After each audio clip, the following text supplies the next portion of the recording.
இன்றைக்கி நம்ம சூப்பரான ஒரு மிளகாய் பொடி தான் செய்ய போகிறோம். அதுக்கு தேவையான பொருட்கள் பார்த்திங்கன்னா, இங்கே பாருங்கள், ஒரு 5-6 பல் பூண்டு எடுத்திருக்கேன், தோல் உரிக்காமலே. கொஞ்சம் உப்பு, சால்ட் இல்லைனால கல் உப்பு வச்சுருக்கேன். அது கூடவே கொஞ்சம் காஞ்ச கருவேப்பிலை வச்சுருக்கேன். காஞ்சதாக தான் இருக்கணும், பச்சை வேணாம். அப்புறம் இது மிளகாய் பொடி, குழம்பு மிளகாத்தூள் எடுத்திருக்கேன். அப்புறம் இது அரிசி, ரேஷன் புழுங்கல் அரிசி, வறுத்த அரிசி கொஞ்சம். இதை அப்படியே நம்ம ஒரு மிக்ஸி ஜாருக்கு மாற்றிக்கலாம்.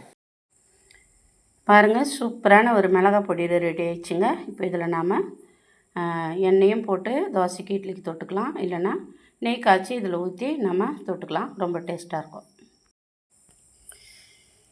வீட்லேயே உருக்கி காசின நெய்ங்குது. நான் உருக்கி காசில் அது சேல்ஸ் பண்ணாங்க, அங்கே தான் வாங்கினோம்.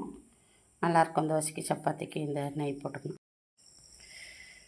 தோசை அந்த மிளகாய் பொடி நெய் ஊற்றி கலந்து வச்சுருக்கேன். நீங்களும் இது போல் ஒரு டைம் செஞ்சு சாப்பிட்டு எப்படி இருக்குன்னு சொல்லுங்கள். தேங்க்யூ.